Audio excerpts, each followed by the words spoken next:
राधे राधे दोस्तों।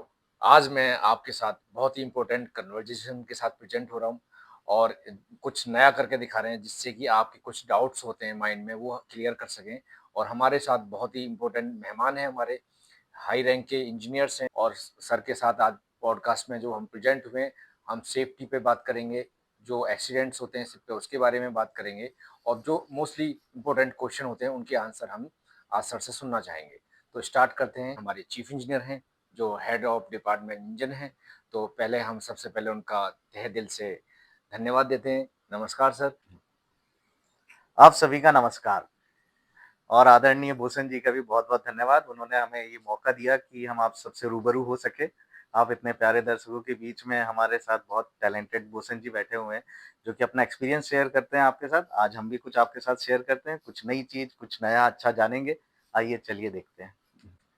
सो दोस्तों, आज हम सर से जानेंगे कि शिप पर फर्स्ट हमारा क्वेश्चन रहेगा कि शिप पर इंजन साइड से कुछ व्यूवर्स हमारे अगर ज्वाइन करना चाहते हैं, मर्चेंट नेवी ज्वाइन करना चाहते हैं, तो उनको कौन से स्टेप लेने होंगे कि वो मर्चेंट नेवी के लिए ट्रेनिंग कर सकें या उसको ज्वाइन कर सकें। तो पहला क्वेश्चन हमारा सर आपसे ये रहेगा। प्लीज सर इसका आपके एक्सपीरियंस से, आपकी नॉलेज से प्लीज इसका जवाब दीजिए सर। बहुत ही अच्छा क्वेश्चन पूछा आपने भूषण जी। ये हमारे सभी का हमारा डाउट होता है, जब हमने भी जॉइन किया था हमारे मन में भी ये डाउट होता था। अगर स्पेशली अगर मान लो कोई अगर मरीन इंजीनियरिंग की ओर आना चाहता है, तो उसके पास 2 ऑप्शन होते हैं। 10+2 पीसीएम से होना चाहिए। उसमें जो है एग्रीगेट 60% से प्लस होना चाहिए, 60% मार्क्स से ज़्यादा आने चाहिए पीसीएम में, इंग्लिश होना चाहिए।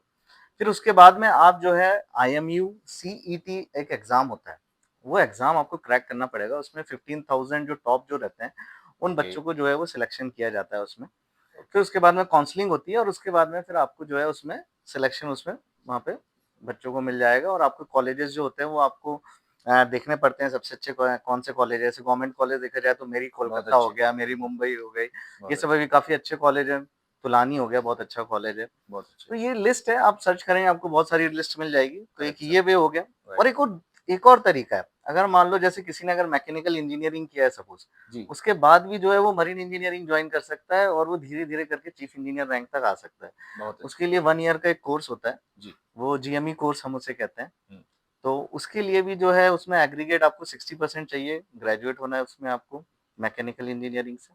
जी। उसके बाद फिर सिम्स का कॉलेज है, एंग्लो ईस्टर्न है, ऐसे बहुत सारे इंस्टीट्यूट है, जो कि कंपनी भी है और इंस्टीट्यूट भी जी, जी। चलाते हैं। हुँ, हुँ। तो वहाँ से आप जो है 1 ईयर का कोर्स करेंगे, इसकी अराउंड फीस भी मतलब 5 टू 6 लाख के आसपास होनी चाहिए, 1 ओके। ईयर में टोटल ओवरऑल खर्चा।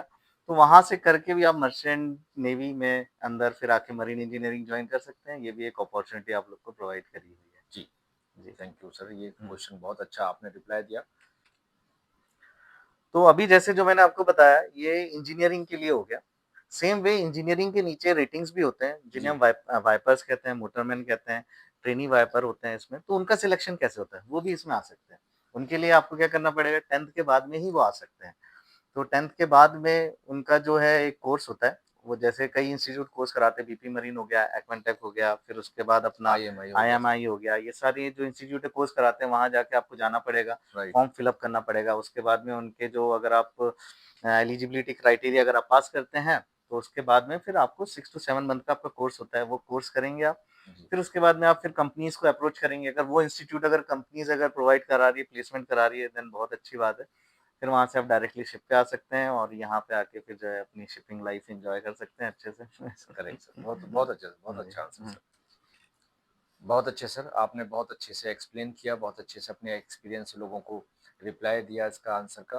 तो व्यूवर्स, आप सभी से मैं ये भी कहना चाहूँगा कि इससे अलग भी एक्स्ट्रा भी आप इसके बारे में नॉलेज जानना चाहते हैं इस क्वेश्चन पे, तो आप हमें कमेंट कर सकते हैं। तो फिर से हम एक आपके लिए अलग ब्रॉडकास्ट प्रेजेंट करेंगे जो डिटेल में होगा। तो सर अब नेक्स्ट क्वेश्चन है मेरा आपसे कि जो इंजन साइड होता है, मशीनरी है चारों तरफ, काफ़ी ऑपरेशन वहाँ चलते रहते हैं, वाटर का हो गया, ऑयल का हो गया, अपना प्यूरीफायर का हो गया, तो वहाँ पे कुछ एक्सीडेंट्स होते हैं। उनमें सेफ्टी के बारे में मेरा क्वेश्चन है सर कि अगर इंजन रूम में हमको सेफ रहना है, सेफ्टी प्रॉपर फॉलो करना है, तो उसके लिए आप सर क्या कहना चाहेंगे सर? जी, बहुत अच्छी बात कही आपने। सेफ्टी जी तो सर। ऐसी चीज़ है कि चाहे हम लैंड में हो या सी में हो, दोनों जगह हमें जो है वो सेफ रहना है। That is very important for our life, main right purpose sir. है।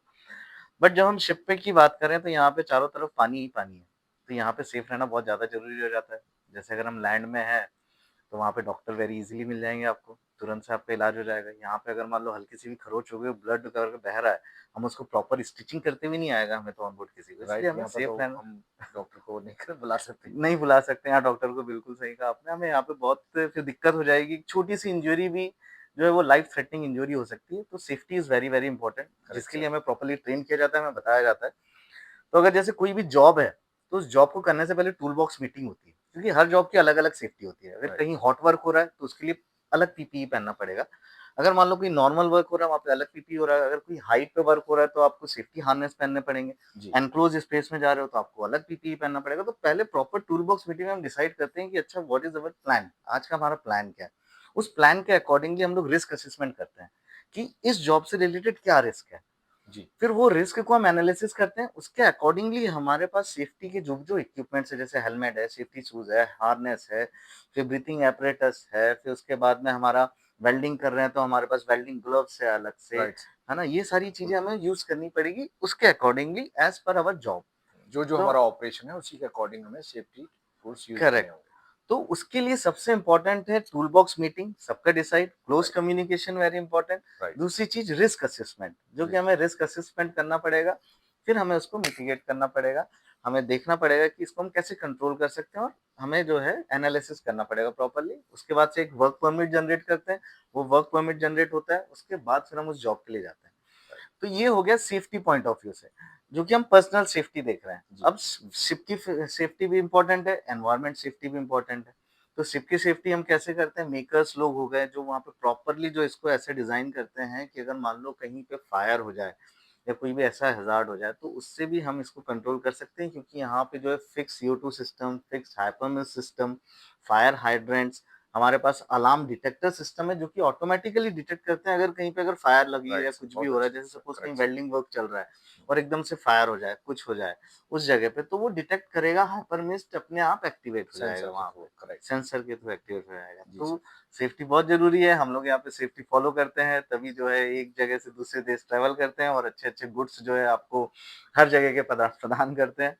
That is very correct. Important. Environment safety भी हमें ध्यान रखते हैं हम लोग इस चीज़ में। बहुत अच्छे सर, बहुत-बहुत प्लस एक और चीज़ सबसे इम्पोर्टेंट है सेफ्टी में, जैसे कि जी। मान लो कि एनवायरनमेंट को भी हमें सेफ रखना है, राइट। क्योंकि हम लोग साँस उसी से ले रहे हैं, हुँ। पानी इसी से पी रहे हैं, जी। तो समुद्र को भी सेफ रखना है। समुद्र के अंदर जो एनिमल्स हैं उनकी सेफ्टी भी इम्पोर्टेंट है। उनकी भी तो सेफ्टी हमें हमको रखना है। यस, तो इसके लिए मार्पुल बनाया गया है, मरीन पॉल्यूशन, और ये अच्छा सर। रेगुलेशंस आए हुए हैं ताकि जो है ये सब भी सेफ रह सके, एनवायरनमेंट भी सेफ रह सके, हमें कुछ भी पॉल्यूशन नहीं करना है, ऑयल बाहर नहीं जाना चाहिए। हमारा स्मोक जो है हमें एक लिमिट में हमें जो है वो एमिशन करना है। तो ये रेगुलेशन हमें फॉलो करते हुए हम चल रहे हैं, जिसका ध्यान पूरा कंपनी भी अच्छे से रखती है और ऑन बोर्ड हम सब भी रखते हैं। इसीलिए हम सभी को सेफ और बहुत अच्छे से यहाँ पे लाइफ एन्जॉय बहुत अच्छे करते सर, हुए आगे बढ़ रहे हैं। बहुत अच्छे सर।